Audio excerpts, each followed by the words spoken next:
the Ta-Nehisi Coates interview with Ezra Klein. This is going to be mind-melting and mind-bending. They're obviously going to talk about their Charlie Kirk disagreement as well. That's at least like the main centerpiece of this conversation. It's basically liberalism meeting like the notion that like liberalism is simply a political project that will constantly write off marginalized populations, meeting a singular person who is from a marginalized background, being a Black American, and going, hey, you can't write me off. What do you mean you want to write me off in an effort to win favor because you think that in the aftermath of writing me and others like me off, that we will still have a better future for people like myself? So let's take a look. This is, of course, Ezra Klein, who I used to say jokingly, friend of the show, Ezra Klein, with actual friend of the show, Ta-Nehisi Coates, duking it out about what President Donald Trump said at Charlie Kirk's memorial service. He did not hate his opponents. He wanted the best for them. That's where I disagreed with Charlie. One is that it's frightening to see the President of the United States talk this way about his political foes. I hate my opponent, and I don't want the best for them. I'm sorry. The other, I think, is that it's an opportunity. I don't think that is a strong politics. And for me, one of the central questions animating the show this year, that has been animating it since the election, is how did we get here? How did we let these people get back into power? What went wrong in our approach to politics that we ended up here? This has been a conversation I've been engaged in since Charlie Kirk's murder. And I wanted to have it with somebody who has maybe not liked the way I've been approaching it. Ta-Nehisi Coates is a writer I admire, somebody I have a genuine friendship with. In the days after Kirk's murder, he published a piece in Vanity Fair, pretty harshly torched his ass, okay? It was excellent. It was an excellent piece. I personally loved it. I read it on the broadcast. I couldn't believe it. And it was well-deserved, okay? I'll keep it $150. It was well-deserved because Ta-Nehisi is also, like, in some ways, I would say, like, the former Ezra Klein, and he's the Ezra Klein of the Obama admin. Like, the figure that Ezra Klein is, actually, I feel like I'm disrespecting him by saying that, but, like, Ta-Nehisi Coates now is a different person than the former Ta-Nehisi Coates. Now, of course, when it comes to identifying white supremacy and Black liberation and Black liberatory struggle, like, he was excellent. He's an excellent writer, but he has been in the past, I think. In the past, he had some ideological weaknesses that he himself recognizes, especially about Israel, which was a major awakening for him. And I think he still has some, liberal tendencies, but at the very least is like his understanding of like the colonial violence that Israel was subjecting the Palestinians to when he saw it with his own two eyes, truly made him understandably reconsider how he had spoken about Israel prior to that moment, with no benefit to his social pedigree, no benefit to his social standing, but only repercussions, as a matter of fact. So I thought that it was great for him to right that wrong. In any case, let's take a look at this conversation. Of what I had written, he compared what I was doing there to the whitewashing of the Southern cause after the Civil War. I think it would be the height of hypocrisy for me to say we need to reach across divides and disagreement and then not talk across my own. So I wanted to talk to Ta-Nehisi about the piece, about the aftermath of Kirk's murder, but also about a disagreement, or a question at least, that I think is about more than Kirk. I think there's something very unsettled in the sort of broad coalition of the left around the work of politics, around who we talk to and when and how. When is that work moral? When is it necessary? When is it a betrayal? As always, my email, EzraKleinShow@nytimes.com.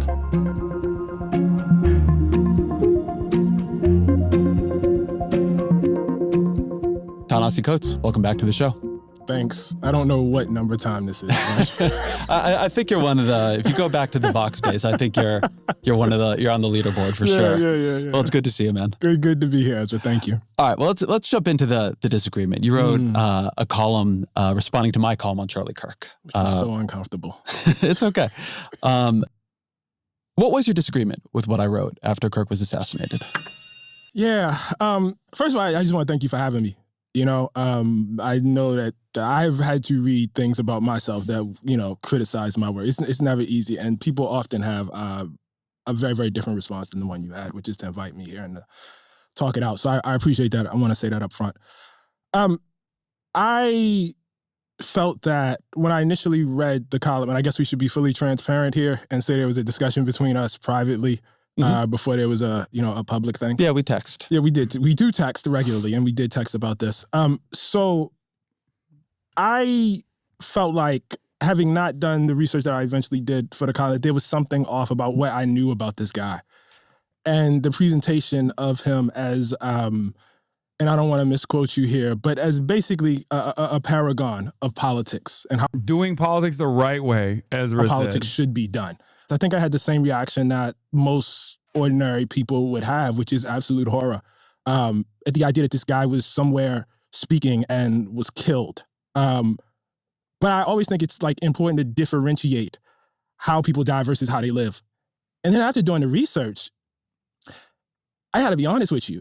That's when it got really, really difficult. When I went past my initial impressions and started like going through all of the clips of the things he said, the way he talked about people, the way he, described groups in ways that honestly, even as I was writing it, I was uncomfortable saying. And so the idea that this guy should be in any way celebrated for how he conducted politics, the fact that he just slurred across the board, all sorts of groups of people, and then ran an organization wherein, which appeared to me just a haven of hatred. I would not want that to be a model for my politics. And I know, as we talked between us that, you were not attempting to make a statement for the entirety of it. But I guess I feel like at a certain point, somebody's legacy, or somebody does something that is so large, that it's tough to think about their legacy and take that out of it. And that's how I felt about it. So I think I want to get at the right level of disagreement here. So I think one thing for me is that, I don't know, for me, the immediate hours after somebody is murdered in public, when you see that sort of grief and horror pouring out of the people who loved him, and many people loved him, my instinct then is to just sit with them in their grief, right? To say, I can, for this moment, find some way to grieve with you, to see your friend the way, or in some version of the way you saw him, right? That's not my view of, the person's whole legacy, but going to people when they're grieving like that and saying, listen, I want to tell you really what I thought of your friend. Just feels like not what you do in a kind of a community. I can see people come down on both sides of that. I mean, my mind immediately rushes to like Ghassan Kanafani, right? Like, would Ezra Klein reflect on his legacy and this is not a moral equivocation between a prominent critic of Israel who never famously took up arms, but was simply a writer and an organizer who was assassinated by the state of Israel. I don't think that someone like Ezra Klein would say that about him. I don't think he would say that about David Duke either. Yeah, not to say that like that's even a better example, because like David Duke obviously is a far more overtly reactionary than Charlie Kirk, but I just don't think Ezra Klein would revel in the grief that other people are experiencing. I actually think that actually is a great impulse, that after somebody's been killed, and not just killed, but because we live in the media environment that we live in, that it's seen and that it will live forever, and that person's family, you know what I mean? That is being looped in front of all of us. Jesus Christ. Which I think has a lot to do with how this was taken. No, it's terrible. It's terrible. And to have to go, like, to have young kids who have to grow up knowing that is a thing that exists in the world. You know what I mean? And I'll go one step further on this. One thing I wrote about in that piece that I do worry about is I worry we are already in a cycle of political violence, of mimetic violence. I think about Pelosi. I think about Shapiro. I think about the near assassination on Trump. I think about when after that happened, I thought about me. I thought about you. I thought about all kinds of people I know, right? So I do think there's just something about when violence takes hold that like that there's something about it that it begins to breach all lines. Yeah. So anyway, I guess that was part of my reaction too. I think all of that is understandable, but I guess, was silence not an option? Yeah, silence to me was not grieving with people. I felt it was important as someone who is liberal, as someone who's a voice, that there are moments. I don't think you have to be silent in that moment. It's a profoundly important incident that took place. It's a political violence, a political assassination that took place of a prominent advisor to Donald Trump. You don't have to be silenced. I think the problem is that it was actually what Ezra Klein chose to omit from the piece that was the issue, and how he chose to present a truly whitewashed reputation laundering initiative of Charlie Kirk that was the issue. That was the real issue because, yeah, hagiography, exactly. Because saying that he was practicing politics the right way basically means like the SJW dunk compilations that are purely cut for propaganda on college campuses are actually a profoundly important fixture of American politics, no matter how racist the positioning is. And that to me is ridiculous. That's not like, that's crazy, man. What are we doing? That's all this is. It's like that. Like, I really do feel, it's funny because you said something like this in your piece, but it was a little bit more offhanded. That political violence like that is an attack on us all. Right. And that in that moment, it creates, for me, even if it's very temporary, that it's important in a moment like that to sort of, come together to try to see other people in their... I think I might have SJW. Should I get diagnosed? No. The woke mind virus, let it take over your brain. Grief, to try to cool things down just a little bit. I guess, given everything you read that Charlie Kirk said, and we probably don't have very different views on the value of the things he said, why do you think he was winning? I mean, that's not really hard for me to understand. I mean, if I could just back up for a second, I want to say two things. I published a book 10 years ago, Between the World and Me. And one of the constant reactions to that was that it was overly pessimistic about this country. It was overly pessimistic about the future. Why are you so dark, Ta-Nehisi? Why can't you give us any sense of hope? And the reason I would always say is because any sort of sober examination of the history of this country says that those of us who believe in equality, those of us who believe in respecting the humanity of our neighbors and of everyone, that we're up against some really, really powerful forces of history and powerful narratives. And the implication of that is, however good we felt in 2013, 14, 15, 2008, there will be backlash. People, those of us who were crying in 2008 watching Obama, give that speech, those of us who were so moved by watching him and Michelle and step outside the car and felt so much fear for him, and then when nothing happened, felt so great about that. Those of us who believed that seeing a Black family in the White House, mirroring what, some of us felt the best of us was the best that we had to offer, there are other people watching that too. You know what I mean? And I don't take any joy in saying this, but we sometimes soothe ourselves by pointing out that love, acceptance, warmth, that these are powerful forces. I believe they are. I also believe hate is a powerful force. I believe it's a powerful unifying force. And I think Charlie Kirk was a hate monger. I really need to say this over and over again. I have a politic that rejects violence, that rejects political violence. I take no joy in the killing of anyone, no matter what they said.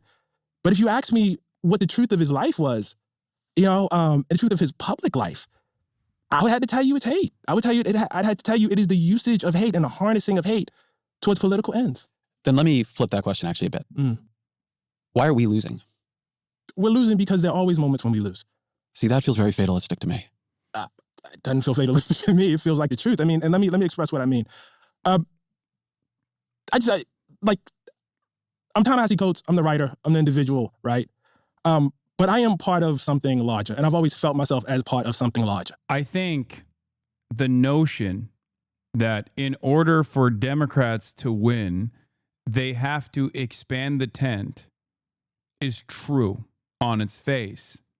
The problem is, for Ezra Klein and for numerous other power players within the Democratic Party, the expansion of the tent only goes in the rightward direction. They do not want to expand the tent, even from the rightward direction, with considerations of the economic harm that all Americans are experiencing, okay? Because I have no issue with making Republicans, former Republicans, racist Republicans, vote for the Democratic Party. As a matter of fact, I want them to vote for whatever the left position party is in this country. That is how you win. The problem is you don't get them to vote for the left flank of the party by becoming more racist. You get them to vote for the left flank party by offering them things that they want. And for a lot of Americans, for a lot of Democrats, especially for a lot of liberals, they think, no, we can't do that. We just must not do that. We must not ever consider that. That is crazy to me. Of course, we want racists and transphobes to no longer be racist or transphobic. But if in the absence of that, we want them to still not vote for the racist and transphobic party. And the way to do that is not by becoming the lighter version of the racist and transphobic party. The way to do that is by offering them shit that they want. The example I used earlier today in the Al Jazeera documentary that's being shot is one I'm going to use once again. Zohran Kwame Mamdani. Zohran Mamdani is a 34-year-old brown African Muslim socialist who has dedicated a good chunk of his activism early on to anti-Zionism. Okay? New York has a significant population of Jewish voters, and yet the majority of Jews in New York voted for Zohran Kwame Mamdani. Now, does this mean that New York Jews are anti-Zionist in nature? Well, I would like to think so, but seemingly that's not the case, as evidenced by the new polls that came out recently. New polls that came out recently that showed that when polled, New York Jews, 70% of New York Jews had sympathies that were either strongly with Israel or somewhat with Israel, as opposed to strongly with Palestinians or somewhat with Palestinians. 70% of New York Jews strongly still or somewhat still sympathize with Israel over the Palestinians. Okay? Now hold on. Before you say, yikes, oh my God, that's crazy. That was my first reaction as well. That shocked me a little bit. Okay? But the reason why I'm bringing that up is because that means that there were New York Jews who still either strongly or somewhat sympathize with Israel after 22, 23 months of genocide, still looked at the brown Muslim anti-Zionist and said, I'm voting for that guy. What does this mean? That means two things. Number one, Israel obviously is not the number one priority for New York Jews that have sympathies with Israel. That's clear. And this is something that we knew already. I talked about this before about, Jews in the United States of America are not Israeli. If they were, they would live in Israel. There's plenty of benefits to living in Israel as a Jewish person, but they still choose to live in America because they're Americans, okay, first and foremost. That's number one, okay? It's not the highest priority. But number two, and this is even more important, even New York Jews that care about Israel looked at a guy like Zohran and said, you know what I care about more? Fast and free buses and a rent freeze. That's the point. That's why you got to focus on the issues. That's why you have to push for issues. That's why you have to say, I am going to be a fighter for the shit that you care about. I'm going to improve your goddamn material circumstances.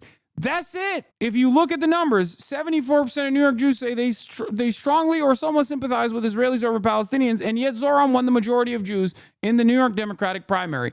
This means that there were New York Jews who are like, I strongly or somewhat sympathize with the Israelis. This hates Israelis. This hates Israel. I'm still voting for his ass. Why? Because they were like, I want fast and free buses. I want a rent freeze. I want the shit that he's pushing for. Okay? People make these calculations every day. You have to present them with something that they want, and you have to communicate that you are going to be a fighter for those issues. This is what Democrats never do. They are the good things are not possible party. And that's a horrible party to be. That's a horrible position to be in. Because on the other side, you got, we're going to fuck shit up party. You got the, you're angry and you're right to be angry party. You got, you're angry and you're right to be angry, which is why you should be angry at the Mexicans party. And in the absence of any sort of counter narrative against that, when you cannot be well defined on issues that will greatly improve the living standards of every single American, they can just present you as a silly bitch party that only cares about giving bottom surgeries to Guatemalan transgender prisoners. That's it. That's how you lost. That's why you lost the goddamn election. And it's so frustrating to see people like Ezra Klein, who do have a lot of motion in the Democratic Party, still present this alternative that, like, we just simply didn't go right enough. We didn't go right enough to win these voters. You cannot win culture war issues against the Republican Party on the boundaries that they've created. They made the playing game so they can win. They can always go further right. You can't outflank the Republicans on racism. And the question also remains, should you outflank the Republicans on racism? I say no. It blows my mind that there are still so many well-educated liberals who keep pushing this argument. Like, we got to expand the tent to the races. It's like, yeah, we do, but just not in the way that you think. Of course we have to get votes from racists. I agree. A lot of Americans are racist. Of course we got to get votes from transphobes. I agree. A lot of Americans are transphobic. You just don't do that by being transphobic, because no transphobic person is going to vote for you. They're going to go for the real transphobia party. They're going to go for the real racism party. You get them on your side by offering them things that they need. This is how democracy works. And little by little, you convince them that this transphobia shit's also irrelevant to your life, okay? You underestimate how many just want racism and transphobia? I'm not doing that at all. Of course, there are a bunch of delusional, hateful losers out there who are like, no, I want transphobia more than anything else. Who gives a shit? The number of people who are primarily invested in that, in the absence of any sort of Democrat messaging that they can align with, seems consequential. But if there was a left flank party that was simply saying, dude, Medicare fraud, that's what I'm about. I'm going to give that to you. I'm going to give that to you no matter what. A lot less people would find themselves being singularly focused on transphobia, because they would recognize that that shit doesn't actually move the needle. That shit doesn't actually improve their lives at all. Ironically enough, this is a limitation with Ta-Nehisi's assessment as well, because he too is also a liberal, but I don't know where he is on this issue nowadays. Alice Goldman says, so much ground on basic human rights has been lost in the past 10 years thanks to the Democratic Party consistently trying and failing to woo Republican voters. Notice he didn't put anything in the table that might materially harm him in any ways, a losing strategy. Also, as far as like tacking to the right from his position, there is a gimme right there. It's called saying Israel. And I've never heard Ezra Klein say Democrats need to be on the mountaintops screaming about how Israel sucks dick, okay? Because that's the broadest coalition that you can win over, for the record. And I hope Ta-Nehisi actually brings that up to him, because honestly, that's a fast pass right there. That's easy street, baby. You come out and you're like, we're the Israel party. We are going to decouple American foreign policy from Israel. Enough is enough. Whoo, god damn. Think about how much you would win in that process. Why does Ezra never talk about that? I don't know. He alludes to it every now and then, but it's a very limited approach. Now, what's interesting, once again, is that abortion doesn't impact him, and yet he has no issues presenting pro-life Democrats as an alternative in red states to win elections. But what's really interesting about that is those exact same states that he presents as like pro-life Democrats potentially winning a broader coalition of right-wing voters are states where they literally voted on ballot measures to protect abortion enshrined in the state constitution. So he's just wrong on every aspect. It blows my mind. Pro-life is perhaps the worst position that he could align himself on, to say we need to expand the umbrella by bringing back pro-life Democrats. Pro-life is not a winning position, it's a losing position. At least he could have done like the classic, everybody hates trans people, we need anti-trans Democrats or some shit, which I still think is up, which I still think it's unacceptable and up. because you're not going to win any favors with anybody by doing that, as I've assured you, as I've explained to you already, because there's always more anti-trans messaging that will come from the other side. This is at the heart of the problem. This is the problem at the core of the Democratic Party, okay? This is why they lose elections. When you cave to your opposition's framing on culture war narratives, you just legitimize their argument. I have a tradition. I have ancestry. I have heritage. What that means is that I do whatever I do within the time that I have in my life, whatever time I'm gifted with. And much of what I do is built on what other people did before then. And then after that, I leave the struggle where I leave it. And then hopefully it's in a better place. Oftentimes it's not. That's the history, in fact. And then my progeny pick it up and they keep it going. I am descended from people who in their lifetime fought with all their might for the destruction of chattel slavery in this country. And they never saw it. They never saw it. In my personal belief system, they died in, defeat, in darkness, And so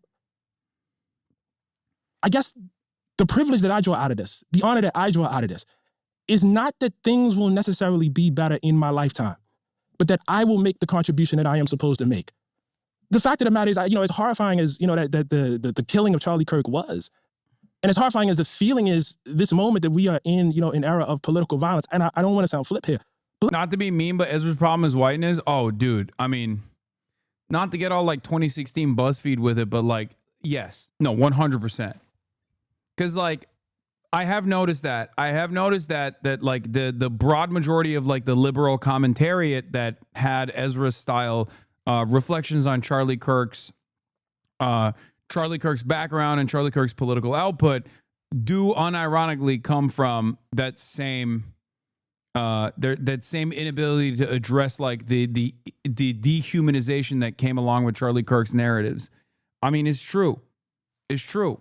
Now, this doesn't mean that there aren't white people who also had the same opinion of Charlie Kirk as Ta-Nehisi does. Of course, there are, myself included. But like, it is clear that I think it's inherently reactionary tendency to refuse. It's an inherently reactionary tendency to like refuse to think about the impact that this has on groups of marginalized communities that you are so easily discarding. Okay, that's what this is. Violence is the norm for Black experience in this country.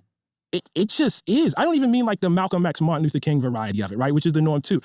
You would be hard pressed to have a conversation with a Black person in this country that is a descendant of slavery and not have them be able to reach maybe right here or to tell you themselves, look, my uncle, my grandfather, my great-grandfather, they lived in a small town in Mississippi, in Tennessee, in Alabama. They got into some sort of dispute with a white man, and either they were lynched or we had to run.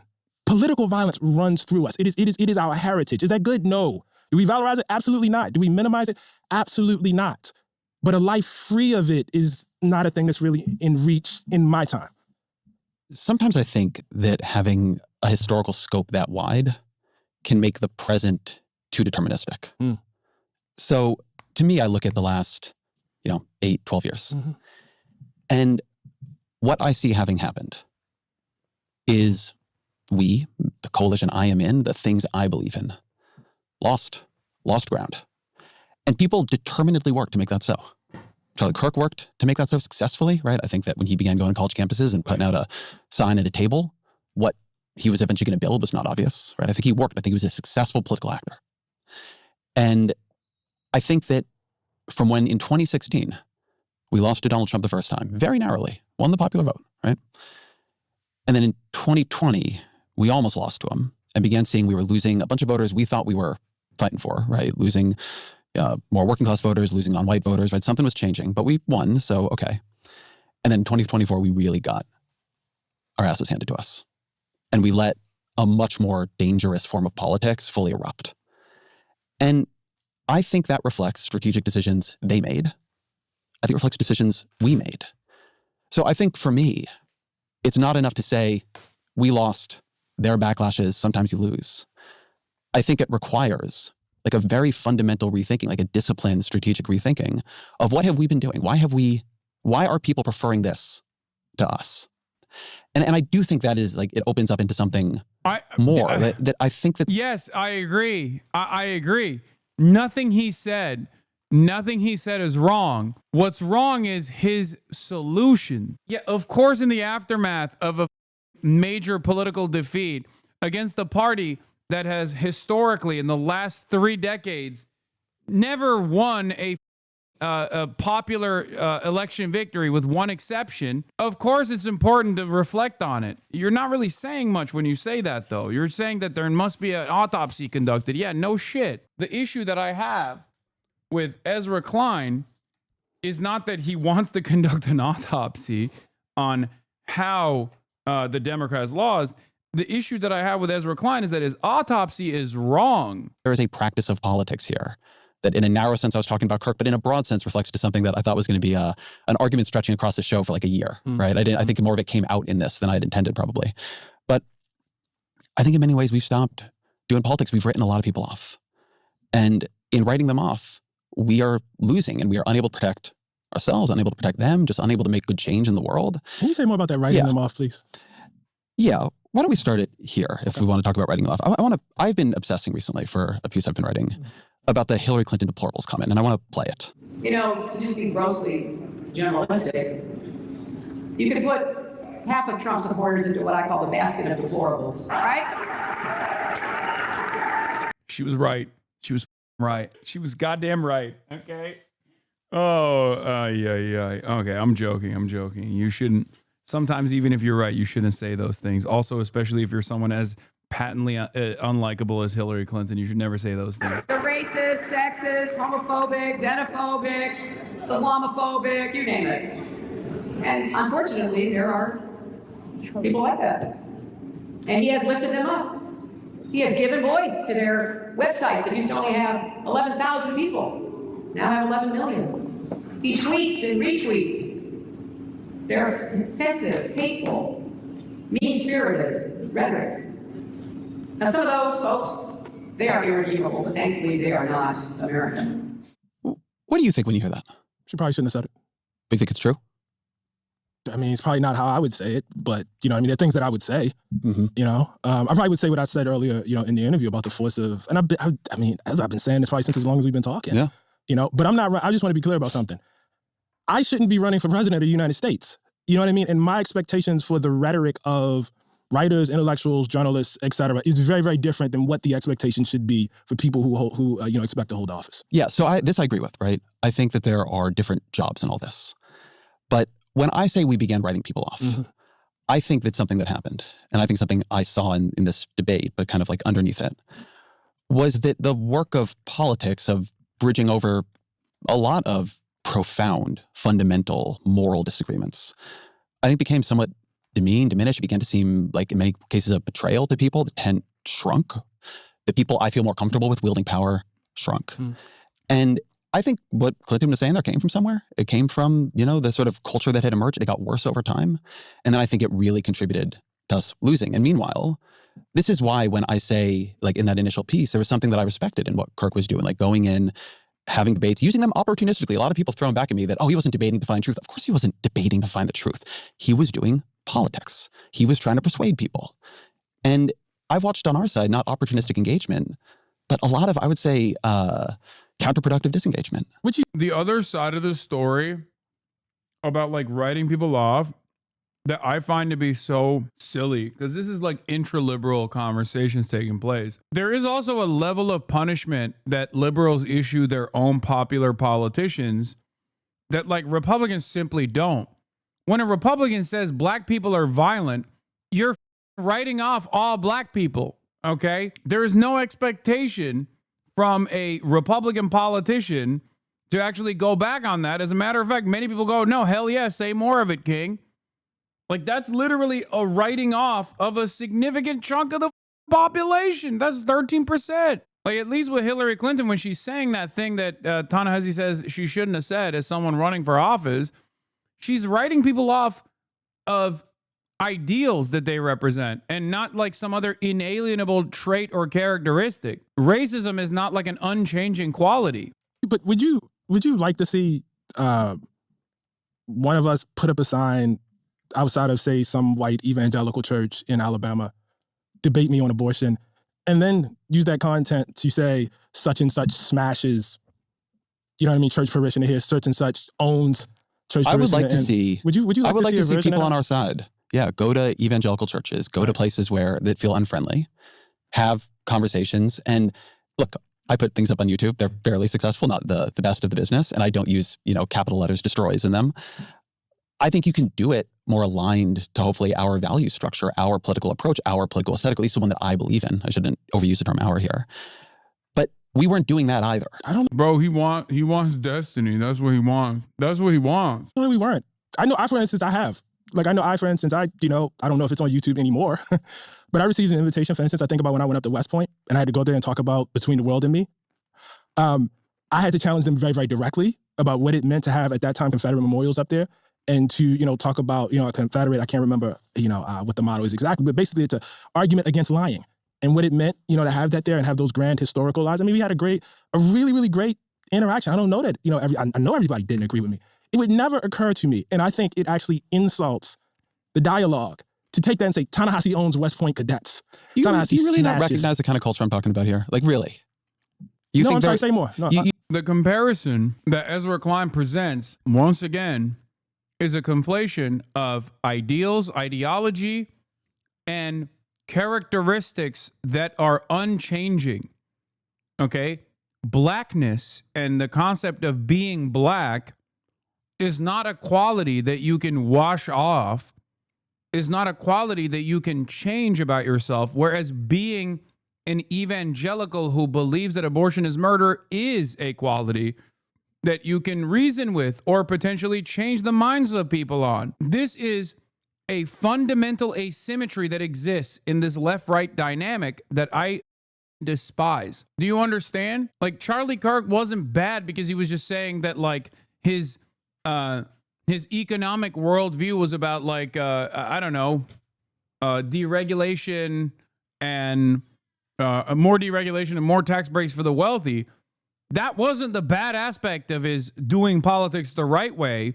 The bad aspect of it was he would just consistently churn out propaganda that dehumanized marginalized populations, dehumanized people who were just, like, basically not white and not Christian men. Okay, that's what it is. And this was conducted on prosecuting inalienable characteristics of people and demanding that the government actually do violence to these people on that same virtue, or justify the violence that exists.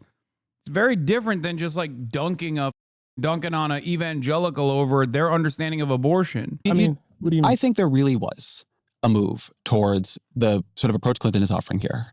I think we began to pull back. I really do. But maybe it would help if you define the I will we. define the we, Like, right? seriously, Because I actually think this is a help. very hard thing about talking about political parties, Right. because they're diffuse, Right. right? It's a lot of people doing a lot of things all at once. But I think of the huge backlash to Bernie Sanders for going on Joe Rogan's show because Rogan was transphobic, right? Such a big backlash that when I defended him, I became myself a Twitter trending topic. Right. To Elizabeth Warren for going on Bill Maher's show. Bill Maher's Islamophobic, right? There were protests at Netflix when they brought on Dave Chappelle, right? I think there was a politics of content moderation that took hold that was more about enforcing boundaries of what, were and were not ideas we should be engaged with, than about engaging them, again, even if opportunistically. And when I go back to something I was saying to you a minute ago, I am in a process right now thinking we failed, right? We lost. The loss is having terrible consequences. What do we need to rethink? How do we become competitive again in places where we're not? And I think there is something in here. Do people feel like even if they... We are competitive. Once again, his examples that he presented are not even ones that I disagree with. You should go on any and every platform as long as you can be consistent and clear with your vision. I don't disagree with this. And I think the content moderation aspect of this is silly. It's fruitless. It's annoying. It pisses even your own allies off. The problem, of course, is that I was never the guy who was like, how dare Bernie talk to Joe Rogan? I was the guy yelling at the liberals for doing that. I've never been the guy who's like, well, the Bernie bros. I was the Bernie bro. It's not even something that I disagree with Ezra Klein on, But I do disagree with the way that he presented Charlie Kirk, and I do disagree with the way that he's presenting the concept of spirited debate, even in this moment, even if it is to create a successful vehicle of propaganda. Disagree with us on some things, that they have a place with us. And my experience going around the country talking to people, I've been on a lot of, right of center podcasts lately, is that, rightly or wrongly, like what they took and something that really empowered Trump in the last election was a sense that they didn't. And like we were against them. And if so, they were going to be against us. And I think that's in the end doing politics badly. So I think two things. I think about how much you argued that like Biden shouldn't run again. What if he doesn't earlier and you have a Democrat who wins the presidency? Like the other big explainers that I can see for it, you know what I mean? That don't feel so diffuse. The other thing is, and I know you don't want to talk historically, but, when you say fatalism, like I take that to mean that what's the point of fighting? But I think that misapprehends the philosophy here.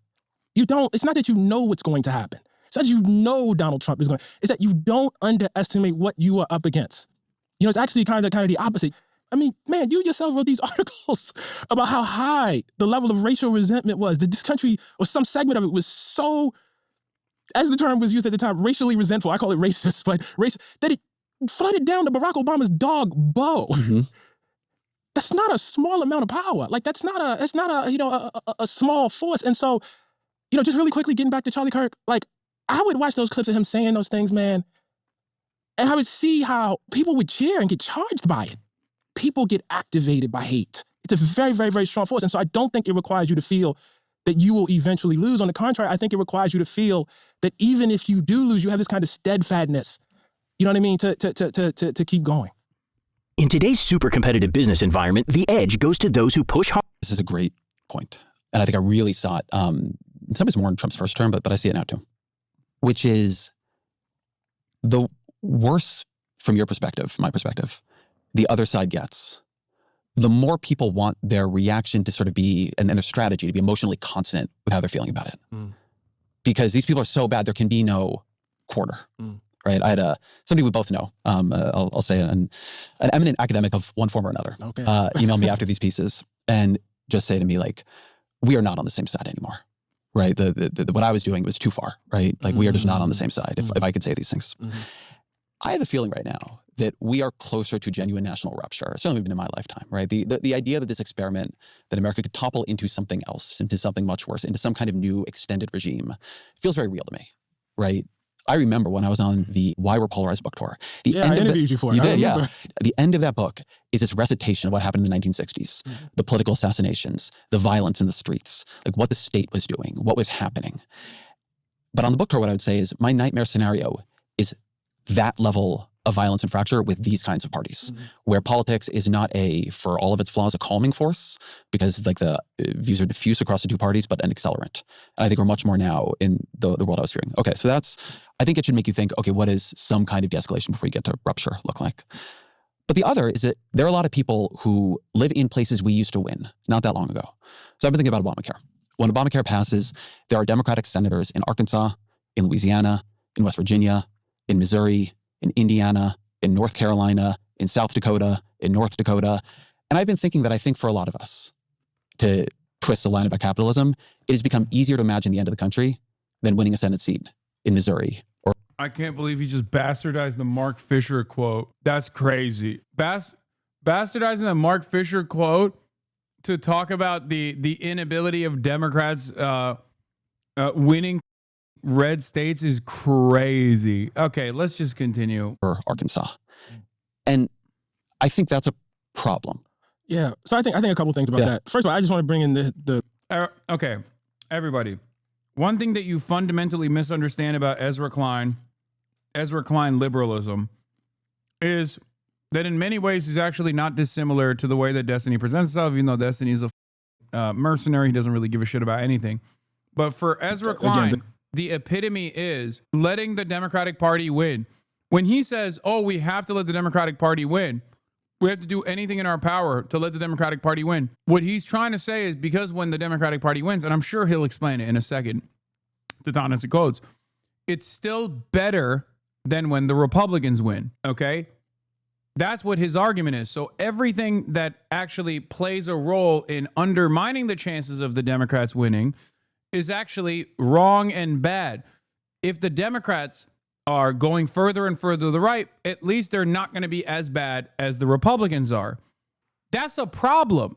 That is an issue. That is at the heart of my disagreement with someone like Ezra Klein, is that while marginal harm reduction narratives are theoretically true, this presents itself as a trap in the Overton window, shifting further and further to the right as the Democrats capitulate the right-wing framing on all these issues. So that's number one. And number two, you usually end up losing anyway because it's not a good way to present yourself. And we just lost this last election on those boundaries. Historical perspective, not that long ago, I can remember when Obama won. And I believe you would remember this too. And there were all of these pieces about the end of conservatism and the end of the Republican Party. You don't know how it's going to go. Nobody really, it doesn't mean you shouldn't think about how it's going to go. I'm not saying you shouldn't, but no one really, I mean, again, and in 2005, there were all these pieces about the end of the Democratic Party. Yes, it was. Right? Democrats had lost touch with the heartland. Yeah. Like they were never going to get it back. That's right. And so I think it's always like important to keep that in the background. Look, I have, just in terms of bridging gaps and everything, I have a basic level of respect that I accord to everybody. You know what I mean? I want to say what I have to say. I don't want to shrink back from it. You know what I mean? But I do think on a basic level, there's a respect that has to be had for people that I disagree with, right? At the same time, I recognize that part of my audience, and I would say an important part of my audience, is people who have never enjoyed that respect. You know what I mean? People who, in fact, are subjects of the kind of hate that Charlie Kirk was harvesting. And I can't ever, A, contribute to making them feel like they've been abandoned. And B, I can't ever stand by and watch somebody do that. And in the name of unity or whatever, act like that's not happening. Because there are real consequences. And so it's like, when I read his words towards trans people, Jesus. When I read, you know what I mean, the language towards Haitians specifically, which was very, very, Haitians will become your masters if you don't elect Trump. I mean, this is very, very familiar to me. You know, it's this idea of Haitians coming into the country or immigrants raping your daughters. I mean, this was really, really, really dark stuff. It's at the core of this country. And so I feel like for Haitian immigrants that are in, Ohio, who are living under the weight of this, for trans kids who, you know what I mean, are dealing with, being, I don't even want to use the term bullied, beaten up, attacked, threatened. You know what I mean? It's very, very important to me, given the post I have, to say, I see you, but also, this dude was wrong. And I'm all for unifying, I'm all for bridging gaps, but not at the expense of my neighbor's humanity. I just can't. I think the thing we go to there, right? Not at the expense of my neighbor's humanity. It's like, well, I can. Well, let me tell you how I can. Oh, don't worry, I can. Hold on. I'll explain. Because I've gotten a lot of that in email, right? Like, how am I supposed to talk to these people? How am I supposed to deal with these people who are denying my humanity? I'm not against talking to them about it. I'll talk to you very clearly. Yeah, sure. I have no problem with that.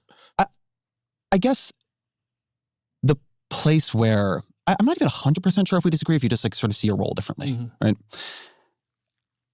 I think that in losing as badly as we have imperiled trans people terribly. Yes. Politics is for power. Joe Biden did that. Politics is for power. He's doing it. He's doing exactly what I said he was going to do. He's going to tell you that, and by the way, this is a wrong statement that he's going to deliver, but don't you think things would be better for trans people right now if Kamala Harris, after making concessions about transphobia and leaning into anti-trans narratives, if she had won, don't you think things would be better for trans people as opposed to right now? The reason why this is wrong is twofold. Number one, at that point, all you've done is, once again, concede to the right-wing framing on trans people presenting some outsized harm to the American population. It's not only incorrect, but it's a harmful narrative, and you've leaned into it. And in that process of leaning into it, you have normalized it. You have legitimized the claims of your opponent. Number two, your opponent, in the aftermath of that recognition, will just turn around and say, see? These pro-trans losers even recognize I'm right. Vote for me. I will deal with the trans people with the integrity necessary. So not only do you look hypocritical, but you end up losing for that reason, because you can never defeat the Republicans on hate mongering. You just can't. The second part of the story that is also objectionable, which I have not even waited for his statement, by the way, and I'm already arguing against what I know he's going to say with my heart of hearts, because I've heard it so many goddamn times from other liberals. Joe Biden was president when Republicans were aggressively hitting the anti-trans narratives and also successfully implementing anti-trans legislation at the state legislature level already, building the framework for what came next. And in the absence of fighting back against that, the administration also allowed this to happen in some very meaningful ways. Anyway, let's hear what Ezra has to say, though. And so I think that the question I am just genuinely struggling with isn't how to have like a great kumbaya moment. But I think it is taking seriously that something we're doing is not working. I mean, I had Sarah McBride, who's the first trans member of Congress on the show. And, you know, we were talking about every single survey you can offer on like trans rights has gone in the wrong direction in the past couple of years, right? We've just begun to lose that argument terribly. And that has put people in real danger. So I take your point when you say, look, I want people to feel seen in my writing. And I want people to feel seen in my writing and my podcasting. But I think the place I'm trying to push towards is I think that there is a diminishment of the political coalition building that we now need to do, because we have come to the view that a pretty wide variety of people are in some ways kind of deplorables. I think it's weakened a bit in the last couple of years. I would never use that language. Jesus Christ. But like, that's not, so when you ask me about that Hillary Clinton, that's what, like, I would never say it like that. That's great. I think it's good that you wouldn't say it like that, but and I'm not saying— I don't even think that, by the way. Like, right. I don't even focus on people. Look, I am at war with certain ideologies and ideas, and I want them expunged. I want to turn them into phrenology. That's what I want. But I don't want the people. You know what I mean? Not a timely reference, because if there's one ideology that was destroyed thoroughly, dismantled intellectually, that is making a major comeback, it is probably phrenology. So, oops, phrenology is back. Out. Like, when you start talking about who people are and their bones, like that. So in a way, I'm not sure. I mean, in a way, I think we're saying something not too dissimilar here. I guess the place where I felt a lot of pushback, and maybe this was not your pushback, right? Except for cop phrenology, that's a real study. That's a real scientific study, as you guys know. Was, you know, the first piece I can just sort of, like, I accept that there's a disagreement on like what to do in the 24 hours after a death. Like, you feel like I was whitewashing the guy, and I felt like I was sort of— Yeah, I know you do. I know you do. It's very upsetting. I know you do.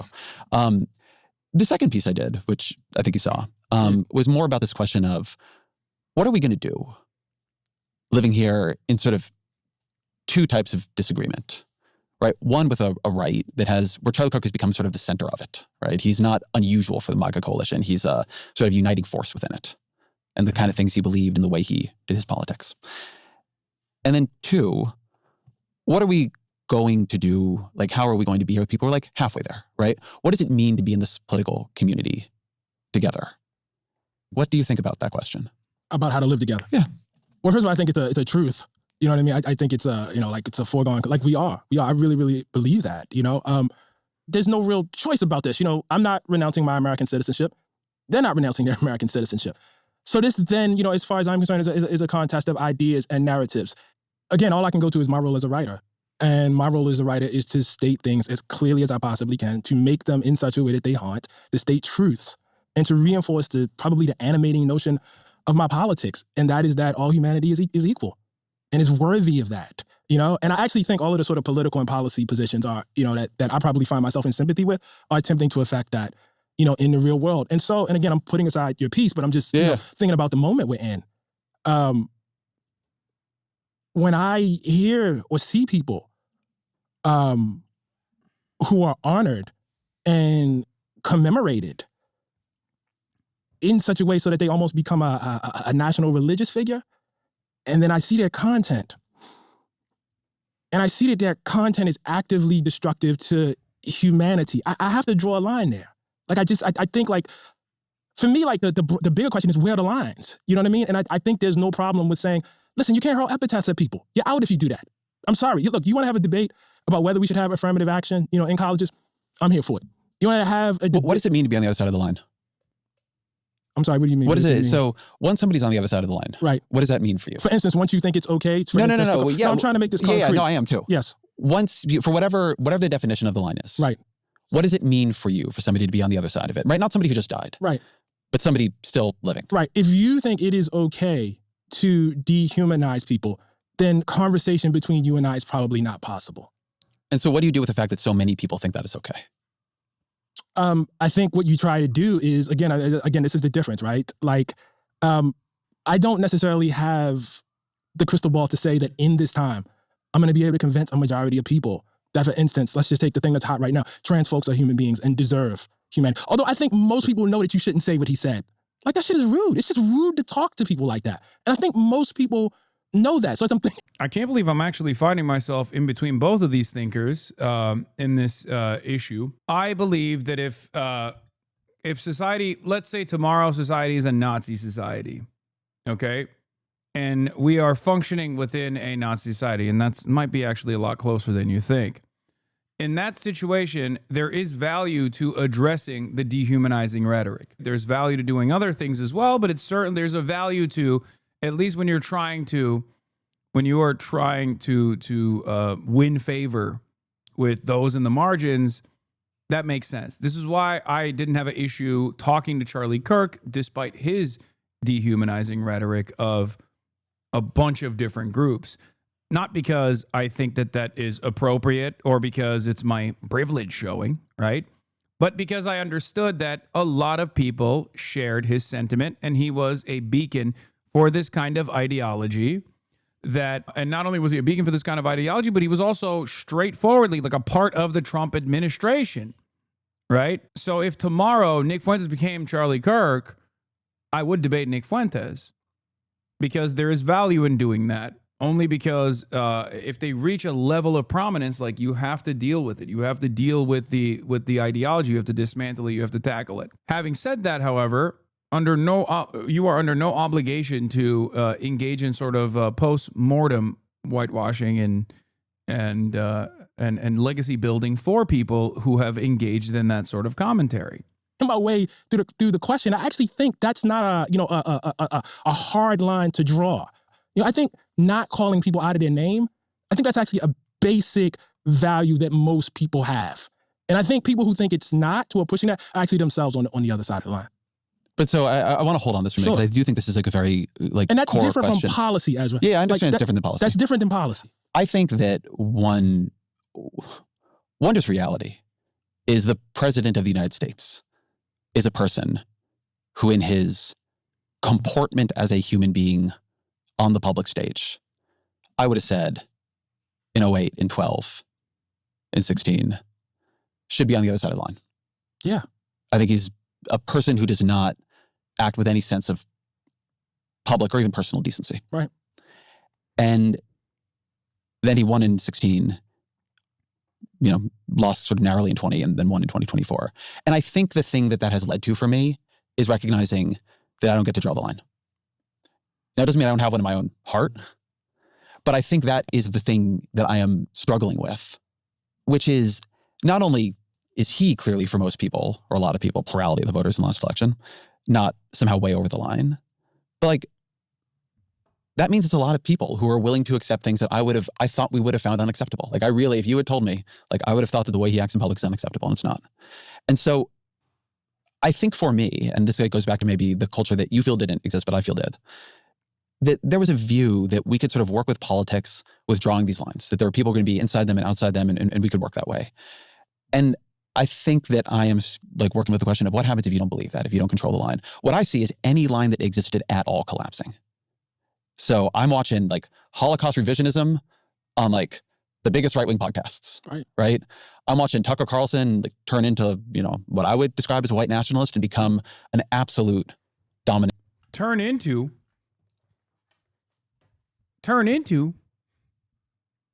I'm sorry.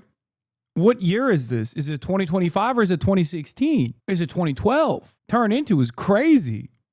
Yo, God damn, dude. It's taking a lot of effort for me to not recognize that for Ezra and for many of these liberals, the only time they can recognize, and I don't even think this is their fault. I don't think this is Jewish exceptionalism. I don't think this is any of that shit. I just think that this is a byproduct of the way we understand bigotry and the way we've been taught, the false way that we have been taught about fascism, that the only time these guys recognize that someone is being a white nationalist is if they're being anti-Semitic, if they're leaning into anti-Semitic narratives. And I think this is a byproduct of the way that we are taught about the Holocaust and the way that we are taught about the Nazis' rise to power in our school system, the way that a lot of like advocacy groups hyper focus on that element of fascism as opposed to all the other elements. So as long as someone is not like an overt anti-Semite in the Republican Party, people don't understand that they are being white nationalists. It's kind of crazy. Like if someone is, and as long as someone is pro-Israel, they don't even recognize that they're being, someone is being anti-Semitic anyway. For most liberals, and especially all the Republicans, like as long as someone is pro-Israel, they can also get away with being anti-Semitic too. It's a very frustrating reality to exist in. Force on the right, like bigger than he ever was in his, smarmy libertarian phase. And this stuff has real appeal, like as you said, right? That's not a surprise on some level. It's just something you have to deal with. His smarmy libertarian phase was where he talked about Iraqis being primitive apes that deserve to be bombed back to the Stone Ages. You know what I mean? And so that's where this question of the line drawing, like I have lines what I think should and should not be acceptable, but those lines clearly have no relationship to my country, the politics. And I think I've been asking the question without really having an answer. I want to be honest about this. Of what follows from that? I think you do have a line. I think I'm sure I do. I think there are things, for instance, that I could say that would make you say it's no point in Ta-Nehisi coming up and being on this podcast. And likewise, there are things you could say. Obviously, I would say it's no point in me talking to Ezra. Yeah. I'm saying, what happens if 35% of the country, 40% of the country, the dominant political force in the country is inside that? Does that change anything, or no? Like the line just holds. No, I mean, welcome to Black America. That's our history. The line we have drawn in general has not been majoritarian politics, unfortunately. That's just been what it is, And at the times that it's been majoritarian politics, people have done things and, fiddled with government or done, extremely violent things to make it not so, How do you deal in that answer? Like, how do you deal with Trump really substantially increasing his share of the black vote? Actually, I think where he is about where actually Republicans tended to be before Barack Obama. So I'm a little less. I mean, there's a conservative portion of our community that's always voted Republican. And I think, obviously I think sexism is a very, very real force. I don't think it's completely explanatory, but the idea that there is, say, 20% of Black men who are fundamentally conservative, that doesn't really surprise me too much. But I guess let's take the other side of the story also. I think this is my meta. I've brought this up to FD Signifier as well, but I think that the further you move away from the gains that Black people exhibited, the Black people saw in their own real lives during the civil rights struggle given to them by the Democratic Party, the more Black people decouple themselves as a reliable voting bloc of the Democratic Party. Now, of course, there's still a long way to go in terms of like a full decoupling, like Black people becoming like party agnostic. But there is a reason why younger Black men and even some younger Black women, but specifically younger Black men, find themselves not leaning on the Democrat Party vote in the same way that older Black men do,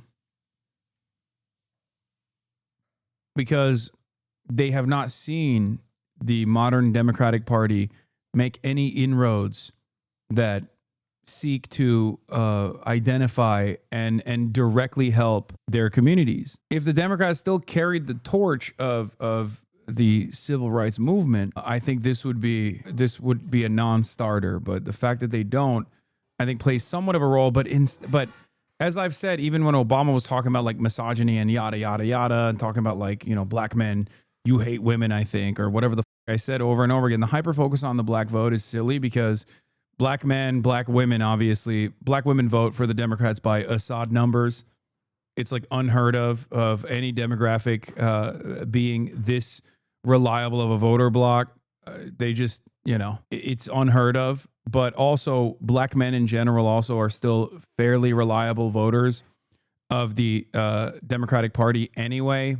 And that any attention shifted away from the white population and the way that they vote back to like Black men and singling out Black men is in my opinion, a liberal version of the same, like a liberal version of like calling into question black people's loyalty to the Democratic Party. It's just like a liberal way of saying, like, what's up with that? Did you say Assad numbers? Yes. Black women as a reliable voting bloc for the Democratic Party is so unimaginably high that it literally only exists in fake democracies like Vladimir Putin. Like it only, like it happens in this democracy, but it is the only example. Because I think this is a hard case. I think from your perspective and from my perspective, we probably don't believe hugely different things. A huge amount of the country, right? A majority of the country believes things about trans people, about what policy should be towards trans people, about what language is acceptable to trans people, that like we would see as fundamentally and morally wrong. Right. And what politically, not in a column or something, but politically, should our relationship with those people be? Do we win them over? Do we compromise with them? Like, this feels like a very salient question. The Republican Party is going to make sure this is a relentlessly salient question. Right. So I agree with that. Where does the approach leave us? Right? Where do we go on that? Yeah, no, I think that's a great question. Look, I think a couple things. I think, again, look, my tradition is the only thing I have a reference point for, so I'm sorry to keep going back to this. But when I look at the times that we have lost... This person just keeps saying, literally focus on affordability. Just focus on affordability and say their landlord isn't trans. Yes, I know. One of the first things I did when moving to Washington, D.C. in 2015 was, of course, go to the bar and get a grasp of the social life. When I first heard someone say in a hushed reverence, oh my God, that's Ezra Klein over there. This was my face. How can anyone read this and not go, shit, this is so obvious and clear now as far as like fascism? Adam Cocker says, want the actual answer? Go through each U.S. state curriculum requirement for World War II in history class. They all focus on U.S. involvement in Europe, the Pacific Theater, and the reaction on the home front. And then states diverge, where many states do not require any curriculum on the rise of the Third Reich or Mussolini or any other rise of fascism. We are seeing step-by-step uncanny parallels, and the reason that Europeans, Canadians, Brits, and luckily still some parts of the U.S. are fortified against it because they actually know what fascism and its rise looks like. I disagree. If I think specifically about the Black tradition, for instance, it's hard for me to say politically they did something wrong. You know what I mean? Like, Reconstruction falls. What was the thing that should have been done? On the contrary, I see, a kind of courage that I wish we had today in a lot of people. You know what I mean? I see people willing to die and take bullets all the time. You know what I mean? What more could Ida B. Wells have done, to get the anti-lynching bill passed? I mean, here is somebody that, was banished from Tennessee on threat of being killed after she saw her friends, murdered and lynched. And one of the things I will say is when I look back at that long tradition and I look back in the times that people have won and the places they've won, it's often not been their heroism that was the decisive factor ultimately. It's often not been their strategy that was the decisive factor. Folks look back at the civil rights movement, for instance, and they talk about how brilliant it was to do the sit-ins and, use mass media in the way that Martin Luther King used mass media, the appearance. All of that's true. But if we don't have World War II, and the planet does not get a view of how horrific it can be when you decide you're going to eliminate people based on their traits, civil rights movement happened? I don't know. I think windows open and close. And so I think some of this is up to the decisions that politicians make. I think some of it is also up to what is happening in the broader mass culture at the time. I think all this kind of, works together. I'm not against, this kind of strategizing. I think that has to happen. But I think you also have to recognize like how broad the world is when you say politics. In today's super competitive business environment, the edge goes... Actually, I think been a very prime mover in this. I think there's been a period, particularly on the left, in which the Civil War, pre-it, post-it, the writings of that time, the people of that time, have become a sort of a rooting period, a place where we sort of go back and look and think about who are we, what was revealed about us. I'm taking nothing away from that. Right. But that's obviously a period where politics ultimately fails. I actually think, and I've thought about this a lot in reaction, I have read in the last couple of weeks, I thought a lot about how many people believe we are already in a cold civil war, that we are in a time that we are dealing with divisions and questions. I see it on the right, for sure. I hear it on the left. I have a lot of email that's like, we need a national divorce. How that's going to be effectuated, never exactly clear. They do use that. Do people you respect say that to you? Well, yes, actually, I will say that. But I'm not going to, people say things to me that are off the record and I shouldn't say it. But you don't believe that though, right? You don't believe we are at a point. I think this is really important. I was curious what you would say to this question. You don't believe we are at a point where the next 10, 20, 30 years can't be shaped by decisions we would understand as within normal politics, within elections and legislation and organizing and so on. No. Good. I think that's great. I mean, look, that could happen. Yeah. That could happen. But I guess the broader thing I am thinking about is how much does this era stand out in the long sweep of American history? Yeah. It's bad. Well, so this is actually... But it wouldn't make my list for the worst. No, I agree with you. I'm where you are on this, to just be super clear. Okay. But I actually think one reason then the amount we focus on the Civil War period... Yeah, he's framing the Civil War itself as a failure of politics. I argue that the war was politics itself is 100% correct. This is the problem with liberals, man. They just don't comprehend that, like, politics is a distribution of resources and power. Okay, that's what politics is.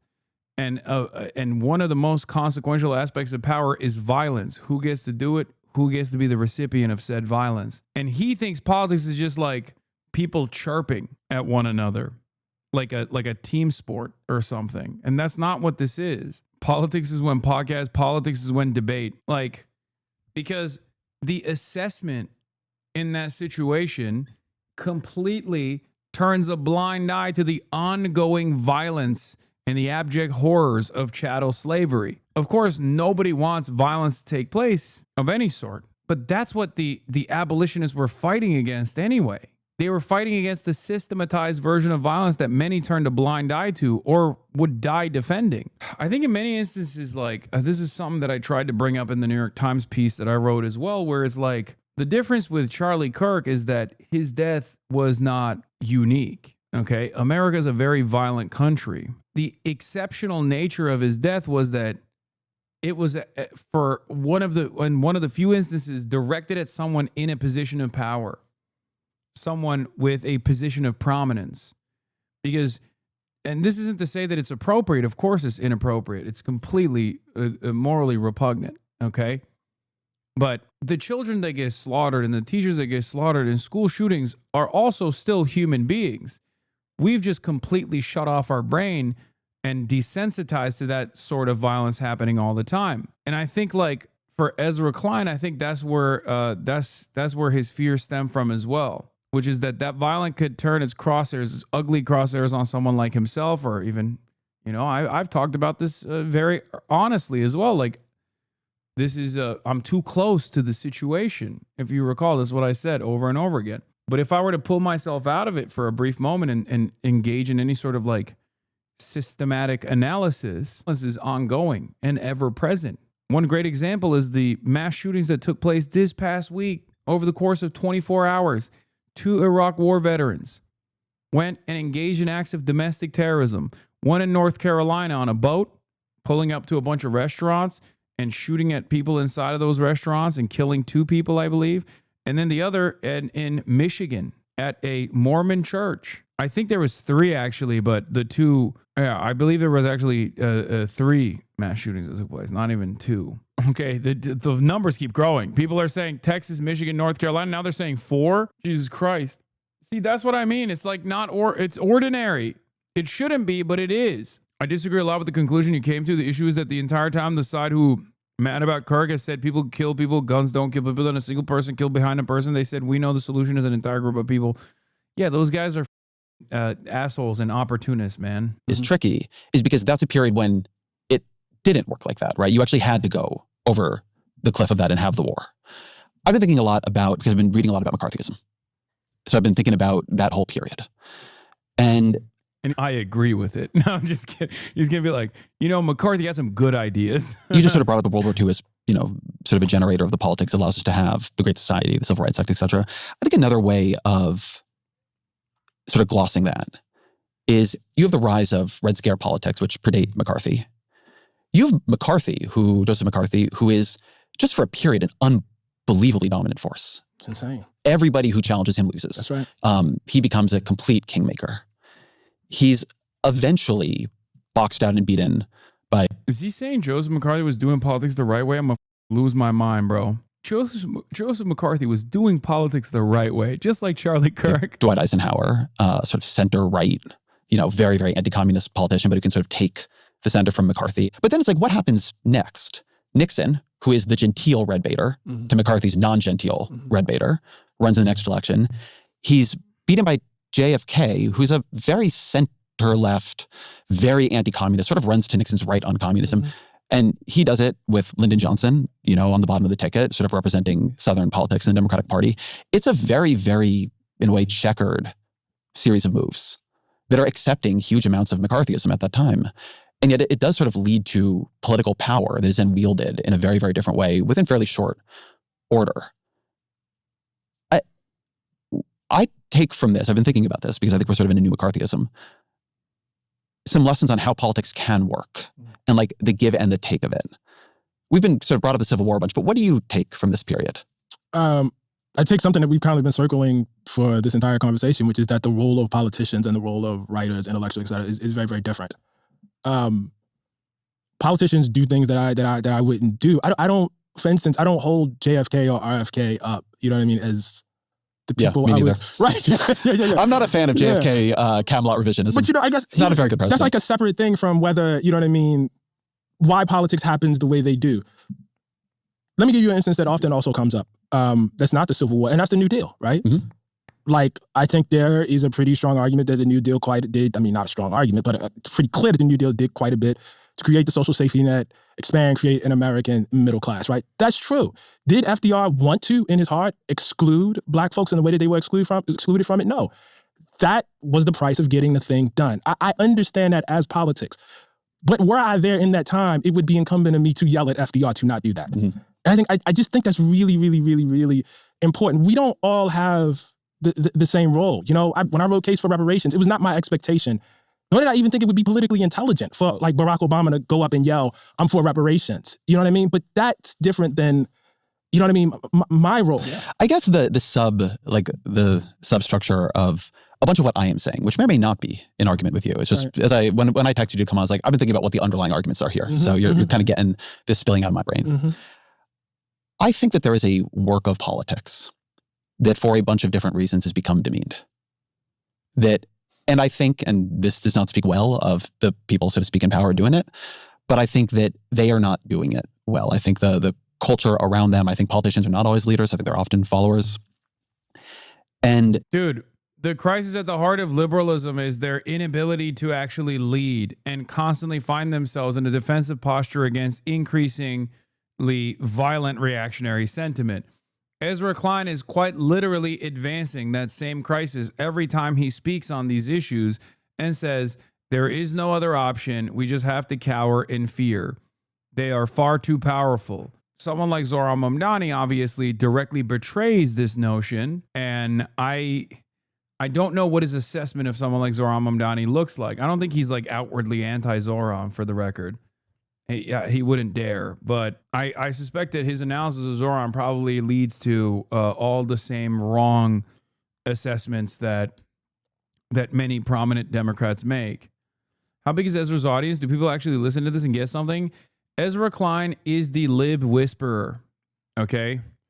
Right now in this country, if there's one person that like all of the liberals in prominent positions of power listen to, I would say it's Ezra Klein. Like people who, like the audience is not massive. If you were to look around and ask your random friends who the Ezra Klein is, random people that like work regular jobs and shit. No, he doesn't have that kind of motion, but it doesn't matter. It's the same reason why I don't mind getting written up in the New York Times, because like people with prominence, people with institutional power read the New York Times and get their notes from the likes of Ezra Klein. And as that is his job, he does he plays that role very decently by constantly telling liberals in positions of power with a lot of wealth that they're not wrong, that economic arguments can only be done within the confines of neoliberalism and the public-private partnership, and that the way to win over more people is by going further and further right on social issues, as opposed to going further left on economic issues, which would most likely bring a lot more people from the said right flank of American politics back to voting for the Democrats. You're not wrong. My dad, who thought Kamala Harris went too far right, loves abundance. Oh my God, your dad is an abundist?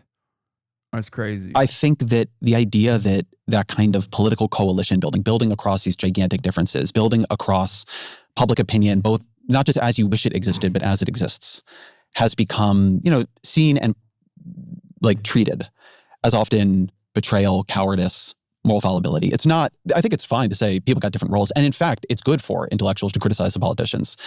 But my view is that the political practice became too weak. I don't think that was true for Obama. I went back preparing to talk to you and I read your piece. My president was black. I saw this. Yeah. It's a beautiful piece. Thank you. And it's very much in this tension, right? Where you say quite a bit, like, it would have been a bad idea for Barack Obama to say the things I am saying here, to do the things in some ways I wish he had done. It would have been, that politics wouldn't have worked. There would have been no Obama presidency and his presidency would not have been successful. And I think I've been thinking about that line, right? In my own work and just in the political culture as I see it, that line between the sort of intellectual, analytical work and the actual like work of politics, the how do we live here with each other work, right? Which I think is actually honorable work. And I think feels right now to me like morally urgent and necessary. And not just over disagreement, just the whole thing being done in a strategic and disciplined sense. I think one of the things I've thought about is the need to actually raise the status of just like old-fashioned politics. And I think I've been surprised to find myself feeling that way. But I think one way the second Trump term has changed me is I don't, and maybe you always believe this, right? I'm not putting this on you. I think what got built for all of its flaws in the back half of the 20th century was much more fragile than I'd understood. Not just like the legislation or any of that, but the actual sense of like what you could and could not do, what we would and would not accept. And I've just like the sense that we could just tumble all the way back has become much more real to me. And so the work that people did to begin to build those guardrails and like how hard that actually was, and the disappointment we eventually felt, I feel like we began to take something actually quite beautiful for granted. Or only see what wasn't there as opposed to what was. And it's forced a little bit of, for me, like, how did they do it? How did they get out of the last one of these? I'll just say, and I think I'm speaking for a broader community here. We are not happy, but we are not surprised, man. And again, the reason why we go back to Reconstruction and the Civil War is because it is, before the 1960s, the only glimpse at the possibility of a real democracy in this country. And it happened. And in some places, it was actually quite successful. You have people who, had been enslaved, who are written off as illiterate fools, who, serving in legislatures. And actually, with the standard of the time, actually, it's such a hopeful, incredible story. It's a beautiful, beautiful thing. And it was violently destroyed. Once you see that, and once you have that in your heritage, once you, understand that, once you understand that Martin Luther King. Ezra Klein is a Stalin quote given human form. You mean social democrats are social fascists? Is that what you're saying? Could be standing up. The problem is, I don't even think he's a social democrat. So I wish he was a social democrat, man. I wish he was a social fascist. Telling his own people, we do not embrace violence at all. It is morally repugnant. We embrace love. And that could get you shot. Not burn it down. Love can get you shot. You just have a different view of your country. It is not, I emphasize this over and over again, it is not a fatalistic view. It is not, it is written in stone that we will ultimately lose, but you understand that losing is a possibility. But so then what does that, there's a Buddhist meditation I like. This is a weird place to go. But it goes like this. I'm of the nature to grow sick. I'm of the nature to grow old. I'm of the nature to lose the people I love. I'm of the nature to die. How then shall I live? And Love that. Yeah, I do it because sometimes you need the reminder. Yeah. What I hear you saying in a way is we are of the nature too. Yeah. And I think the place I'm trying to push is then, how then shall we live? Because in this distinction you're making between like, you would have been there correctly yelling at FDR. And I'm not like asking you, but like me, right? Like my work, my role. Can you answer that? Can you say I think it's a good point. Would you define for me how you see like what your role is? I don't know what my role is anymore. I'll be totally honest with you, man. I feel very conflicted about that question. The role I want to have is a person curiously exploring his political and intellectual interests in political peacetime. And the role I somehow have is sometimes that. But I am in the business. I'm a political opinion writer and podcaster and so on. And I'm in the business of political persuasion. And I feel like me and the people who believe what I believe, not narrowly speaking, but, you know, like the whole broad coalition, have failed in a really consequential way. And I think it is. You feel like you failed in your work? I think there are places I failed. I mean, I think there are things I got right too. Like, yes, you did. I mean, it's true. You did objectively. The Democratic Party has been abiding by the Ezra Klein worldview, not singularly responsible, right? Ezra is not singularly responsible for this. No one is. But the Democratic Party has been actively positioning himself in the exact ways that Ezra wants them to, whether because they listen to him or not, doesn't matter. Like, that is what the output is of the Democrats. So in some ways, yes, I think this is a massive failure for sure. And I would go so far as to say that, like, Ezra Klein, Matty Iglesias, these guys are almost reactionary in the way that they identify, they follow the lead of those in power, and they actively try to normalize the ways in which the power structure should not be harmed in any capacity. The hierarchy should remain the same, and work within the confines of permission, where they just say, like, yeah, things are getting really bad. Here's how the Democrats could win, and therefore maybe potentially put a stay of execution on American fascism happening.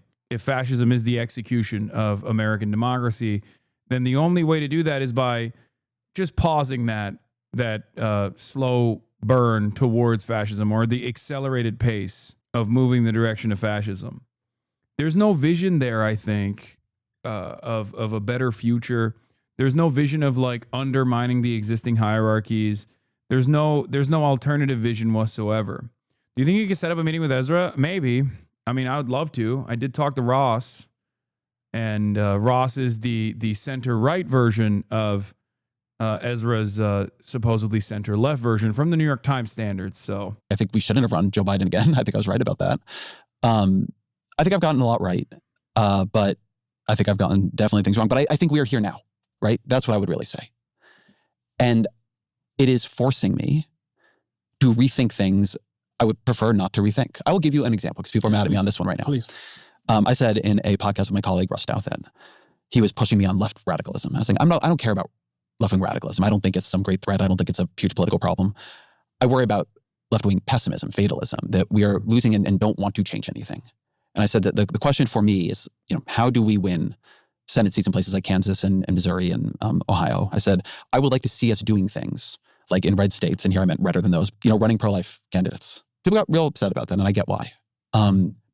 But in 2010, when the Affordable Care Act passed, there were 40 House Democrats who were pro-life at some level. You had to do this whole negotiation with this guy, Bart Stupak. Yeah, I remember. Yeah. And on the bright side, you don't have to have those negotiations now. And on the downside, you can't pass the Affordable Care Act. And the point is not that issue, right? That one issue, although things like, the example, say Susan Collins, where she's in theory pro-choice, but she votes for Mitch McConnell and John Thune as leader. Right. Like, that's how you build power on some level, right? If you have those, Joe Manchin, like, I wish he were still a senator from West Virginia, as much as I have deep disagreements with him. I think that I am.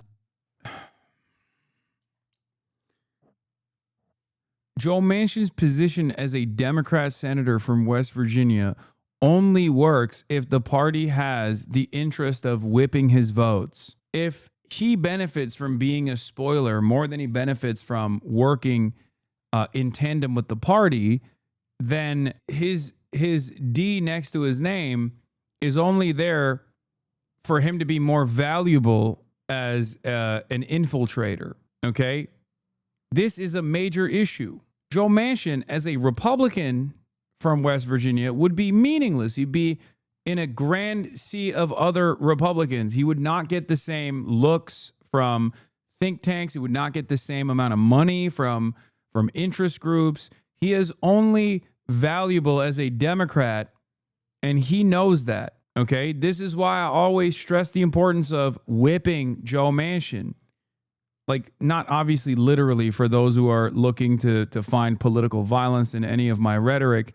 I mean, like whipping votes. I'm a person, I think you are a person, whether you admit it or not, who is one of the people with a, voice in shaping what our political culture is. And I believe at some level that political strategy is downstream from political culture.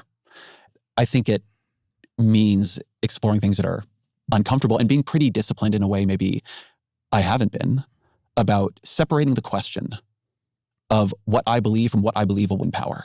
Because I currently think that the cost of losing power is horrifying and dangerous, and we can't keep doing it. So that's... There it is. This was what I clocked as his opinion, is that Democrats have to concede on social conservatism and run spoilers like Joe Manchin instead of winning a broad coalition, because as long as the Democrats are in charge, things are not as bad as they would be as opposed to the Republicans in charge. Look no further than what's happening right now. This is the argument that a lot of Democrat dead-enders present as though it's some sort of brilliant analysis that we are unfamiliar with. Democrats winning for the sake of Democrats winning alone is a worthwhile goal, no matter how they win. And the most exaggerated counterexample to this would be, okay, what if they just embodied every single policy position of the Republican Party with the exception of like one or two, and they won that way? Would that still be success? Especially when there is a different alternative out there, when there's an alternative vision out there seemingly that people are responding positively to, democratic socialism, for example. I think a lot of Dems do unironically think that, though, where they just think, like a lot of Dem voters think that as long as there's a D next to it, if they exhibit the same tendencies and the same ideological background of like the average Republican, then it's fine. It's good. It's better to have a Democrat there than a Republican. Yeah, so can we start with that exactly? Because the immediate thing, and I don't have the numbers in front of me, but the immediate thing that springs to mind for me in that question is not who you're abandoning, but how do you square the fact that, in fact, reproductive rights has proven to be pretty popular in red states. Yeah. And I'm thinking about referendums that have been passed, such that they've had to, change the rules. Like, how do you separate that? When I sort of said this in glance. Like, the people who didn't vote for Kamala, but give me my reproductive rights. I think that I was using first pro-life as an illustrative example, Okay. but there are many red districts in this country. And there are states that we do not even think about competing in anymore, right? I'm not talking about Ohio here. I think you have to try things. By the way, not only moderation kind of things. There is not a single red state where there needs to be a pro-life Democrat running. There's not a single red state where there needs to be an anti-trans Democrat running. The thing that we should be trying is the thing that the Democrats refuse to try, because the Democrats have already tried and failed with militaristic, jingoistic sentiments, with by running, military veterans, being like, we're the real patriots, all this shit. The thing that Democrats haven't tried is unironically left populism, left economic populism. They haven't tried it. And as a matter of fact, they actively stamp it out. Okay? There are examples of liberals who have won and won big due to their lineage and their familial name, like Andy Bashar, whose father was a part of like institutional politics in the state, things of that nature. And he obviously is uncompromising when it comes to social principles, when it comes to social liberalism. But even then, okay, there are a couple examples of the left populism that's actually panned out quite successfully, but not enough.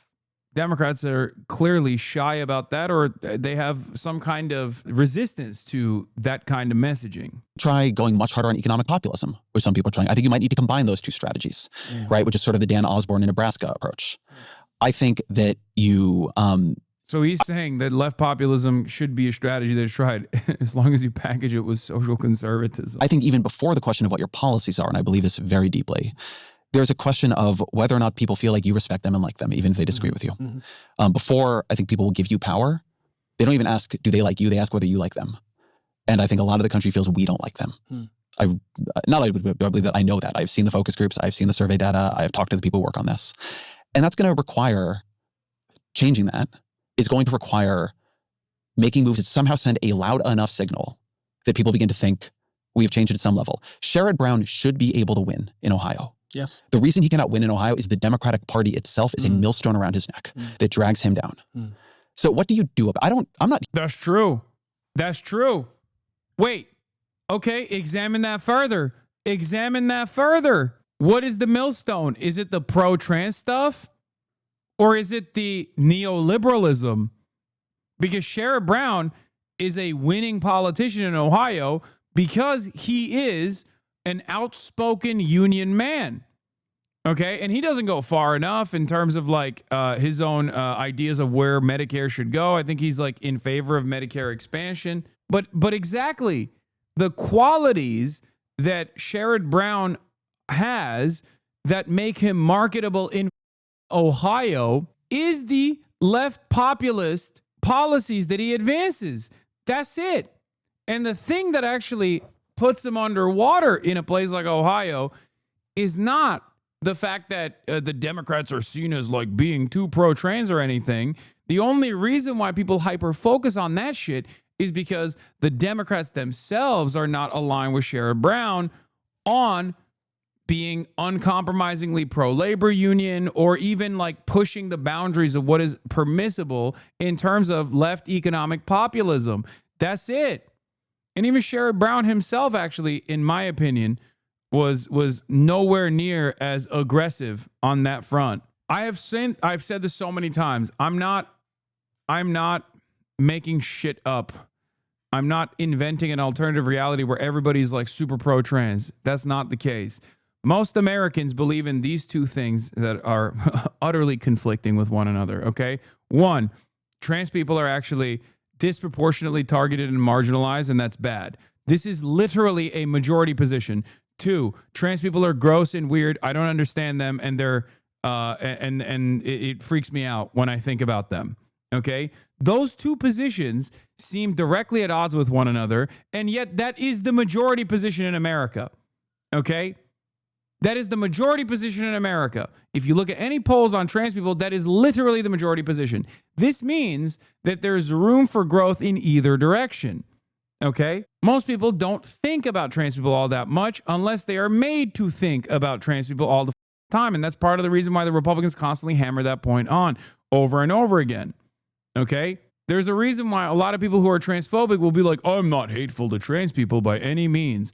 If they obviously could openly be hateful and transphobic, they wouldn't feel the need to say that even when they're being transphobic.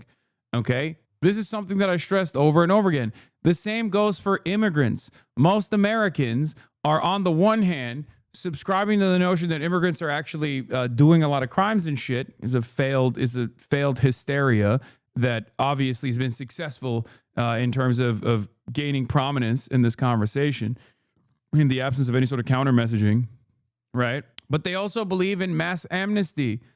How the f does that work? Americans actually not only believe in mass amnesty over mass deportation, the majority of Americans choose mass amnesty when given the two options of mass amnesty or mass deportation. But if no party is representing that position, because the Democrats certainly are not representing that position, then of course they're going to be like, all right, I'll go with the other thing, because it seems like one side is at least trying to address this issue. Here to tell you I got the answer. Yeah. What I would feel much better about is if I felt there was like a strategic discipline about finding it. So I just if you will take this very gentle pushback. Yeah, please. I think you're here for it. I haven't seen exactly what people are saying, online in terms of this, but I do think like what immediately strikes me is if you take, I know you would just, it's not, the example necessarily that you would hold out, about reproductive rights, but I think the problem with musing about that is abandoning it is a very real possibility for people who don't have the option necessarily to fly to another state or do X, Y, and Z. So I suspect when they hear somebody of your status, even if it's not the example you mean, putting it out in the air, like they feel, and it's not just that you're putting it out in the air, it's putting it out in the air, and actually, I don't necessarily even mean that one. No, like if you're going to say that, I think you really got to. I'll stand behind it. You got to put the data behind it. I think that's really, really important. I will say, and I think this is actually the nub of it, right? Like I'm glad we're sort of here. I am saying the thing it sounds like I'm saying. Mm-hmm. To be very, very clear. Right. I think in a place like Nebraska, you should try to run some pro-life Democrats. I wish people, instead of saying that an express... That's so dumb. No, it's not. It's not a winning position in Nebraska. It's not. Like, maybe he's just wrong, okay? He's just wrong on that issue. Like, I don't mean like, oh, I'm biased towards the pro-choice position. Like, I mean, like, objectively, he's wrong. There is no region in this country where Democrats have to be pro-life. You can even make this argument about being anti-trans, right? But you can't make this argument about pro-life or pro-choice. And even when you're talking about anti-trans, you don't have to make that argument at all, okay?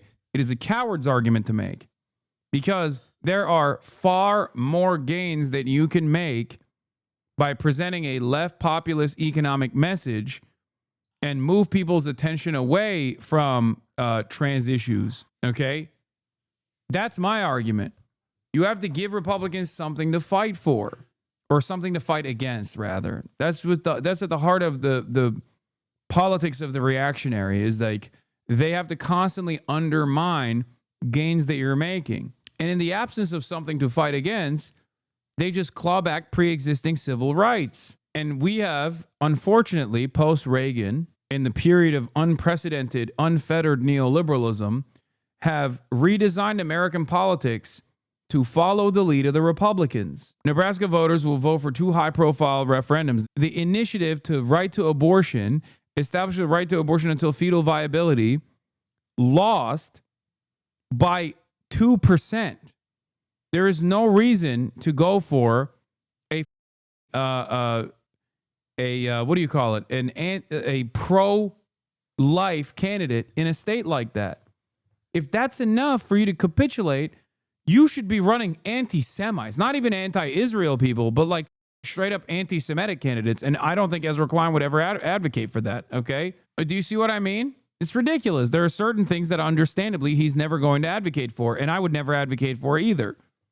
That's ridiculous. Or strategic question in politics was betraying or abandoning the people we wish to protect. I wish what we said was we lost power in a way that allowed Donald Trump to drive the Supreme Court to a 6-3 Republican majority. And that majority overturned Roe v. Wade. Right. It overturned Roe v. Wade and actually abandoned all these people. Right. See, that's what he's saying. If Democrats still actually had run pro-life candidates, like, then Republicans would never be able to win and overturn Roe v. Wade. Except they overturned Roe v. Wade at the Supreme Court when a Democrat was president. I guess his argument is that Hillary Clinton lost, and therefore the Supreme Court was packed with right-wing Republicans who then ended up overturning Roe v. Wade. But Roe v. Wade was overturned under Brandon. Actually them over, right? Right. It is part of, I think, when I say that like the work of politics has become diminished, it is part of how that happened, that talking about this creates this sort of counter argument. Well, even to discuss it is to abandon. In 2008, as you and I both know, Barack Obama ran as a public opponent of gay marriage. Right. He ran opposed to it. Right. At a time when not only, I won't speak for you, was I not opposed to it, but most of us did not, most of us did not think he was opposed to it. Right. Like at his heart, we did not think he was opposed to it. Right. But he was playing politics. Right. That playing of politics allowed him to name Supreme Court justices, and that led to the decision that created a constitutional right to same-sex marriage. And I am saying that that kind of playing politics is needed. I can give you an example from the other side, by the way, too. Yeah, go for it. Brother, you know what my position was during the election about Palestine, about Gaza. Kamala Harris was running to be the first Black woman to be president of the United States. You cannot imagine how animated Black folks were. And some of like the base of the Democratic Party, Black women. You know, we're going to, see this thing. She was not taking a position that I thought was particularly moral. I had to talk in front of Black audiences about that. You know what I mean? And I had to do the other thing, which was go before Arab American audiences here, Palestinian American audiences here, and say, look, I'm with you. You can be mad at me. You probably will be mad at me. I get it. But for me, politics is the lesser of two evils. We've been fighting this battle for a long time. We've never had the luxury of electing people that represented the best of us.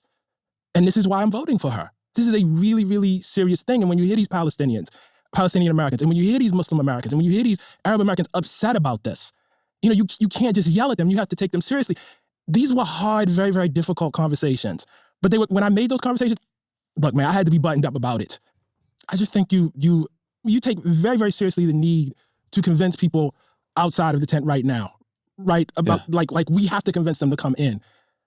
I guess what I want from you is I want you to take as seriously people who are in the tent and who are vulnerable and afraid. And if you have to convince them of something that's extremely, extremely uncomfortable, or tell them that you're taking a position that is extremely uncomfortable, I just think you owe them a little more. That's all I'm saying. Yeah, man. that's fine. I'll take it.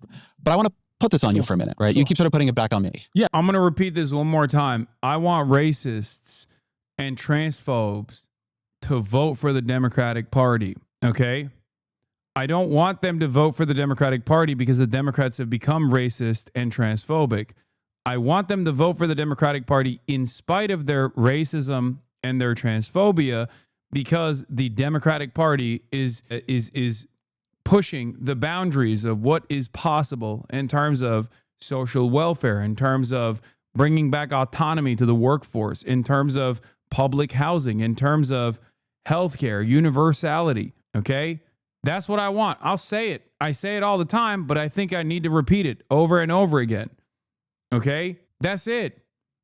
I don't know why liberals make it seem as though they are reinventing the goddamn wheel when they say, oh, you guys just don't want racists to vote for the Democrats. Like, no, I do. I would love for every racist person to vote for the Democratic Party. It would be great, but not because the Democrats have become racist. That's what's important. And I think that racists and transphobes would vote for the Democratic Party in spite of their racism and transphobia if the Democrats actually said, we're going to give all the racists health care, okay? We're going to give everybody health care. Everybody means everybody, okay? Universal health care means universal health care. It means Nazis are going to get health care, okay? Free college means Nazis are going to get free college and their children are going to get free college. That's what I believe. That's it. Not because the Democrats somehow magically were able to convince racists that like they're more racist than the racist party. Stupid. I'm open. Go ahead. I won't. You keep putting it back on me here on the Ta-Nehisi Coates show. What then should we do? What then should be? You are one of the most influential public intellectuals in the country. I know you don't like to think of politics as a thing you do, but it is a thing you do. What, as bad as you know this can get, and given that you're not a hopeless person or who, doesn't think you should just collapse into fatalism, what do you think should happen now?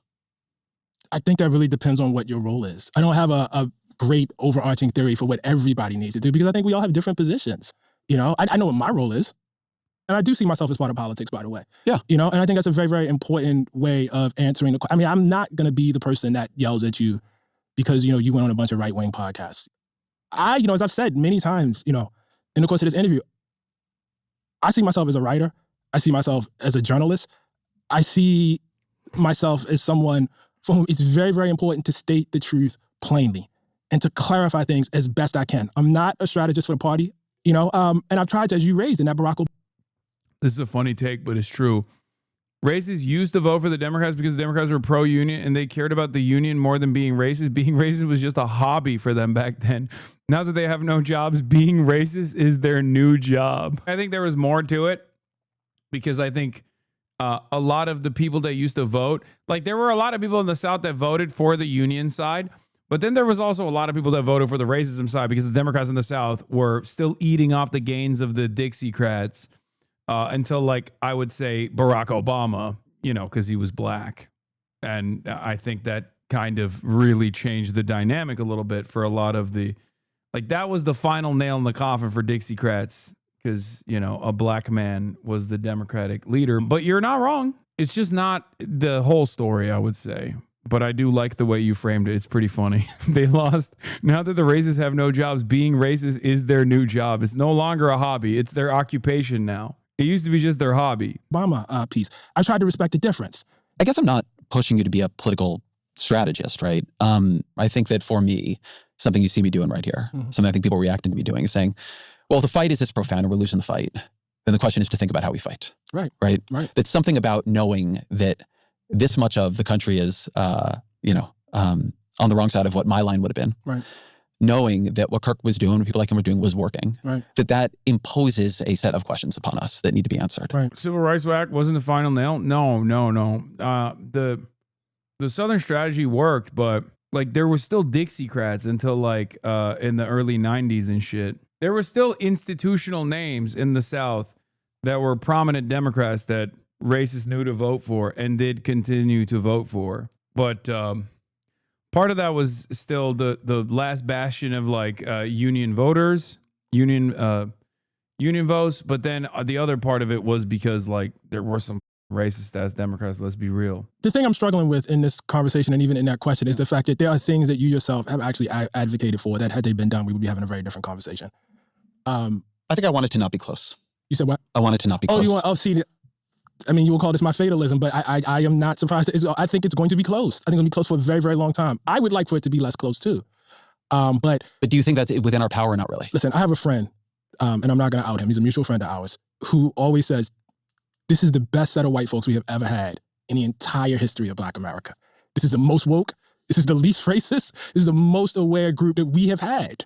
You know what I mean? Like for us, and for those of us who ground ourselves in a larger tradition, this is not close. Like this is a remarkable time. In terms of he's right.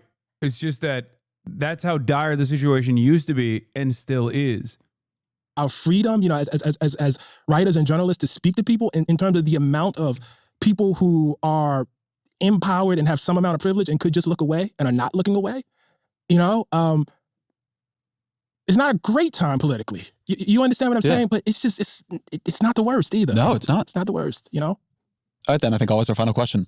What are 3 books you'd recommend to the audience? So the first book is a book called The Brothers by Stephen Kinzer, which is a joint biography of Allen Dulles and John Foster Dulles, and how incredibly one was head of the State Department, the other was head of the CIA, and how they worked to overthrow multiple countries during Eisenhower's time. It's just an incredible, mind-boggling book, and it's helping me answer some questions about the role of America in the broader world. The second one is an oldie but goodie, which I reached for before I wrote my piece, is Race and Reunion by David Blight, which I think is just essential because it shows how a country forgets, and forgets in service of a politic that I would say is problematic. The third one is our mutual friend Chris Hayes' book, Siren's Call, which I think, in fact, actually tells us a lot about the conversation that we're having today, and the influence of social media screens and distraction. Ta-Nehisi Coates, man. Thank you very much. I appreciate it. Did you watch how Republicans are pushing that Obama causing political violence today? Oh my God, don't even get me started, okay? Recently, Klein suggested it was obvious that they should run anti-abortion Senate candidates in Ohio, Missouri, and Kansas, all states where abortion protections were enshrined via voter referendum. I think it's the perfect example of his worldview. I know, I talked about that already. He has actually retriangulated it to just simply mean Nebraska, where the pro-life ballot measure won by 2% in a 51-49 split. So at least that's the one state where he could back the empirical evidence, where he could just like claim that there's empirical evidence to suggest the opposite. But even then, it's 2%. It's just like so inconsequential. But yes, his initial assessment was 3 red states that actually enshrined abortion as a constitutional protection. Also, he keeps implying he really means it about transphobia. I know. Anyway, it's just bad. It's just bad. I would love to talk to Ezra if given the opportunity. That'd be great. Unfortunately, only Ross wants to talk to me. And Ross is already right-wing as shit. Anyway, you say Ezra's like the lib whisperer, but outside this, does he have tangible emotion? Guys, you don't understand. Like, these guys are the power players still read the New York Times. You need to understand. Last spring, Dems met with Davis Shore and Ezra Klein and came back only talking about bread and butter issues. And I'm sympathetic to this, but understand people may be numb to the authoritarian Trump stuff. But it's very weird to just never substantially address what Trump is doing. What comes out sounds like an alien. If Trump is a bad actor, why would he protect healthcare? What does he have to do with Trump's increasingly ominous power grab, the evidence of which he announces daily? Post Charlie Kirk killing especially, there's a very clear gathering storm designed to gut any meaningful political opposition, and Dem leaders just don't seem to care about that much. I don't get it. I think it's important in this moment to not only address the bread and butter issues, because fascism does become a bread and butter issue. And Democrats shouldn't just wait for Jimmy Kimmel to go down, for them to launch some sort of opposition against this.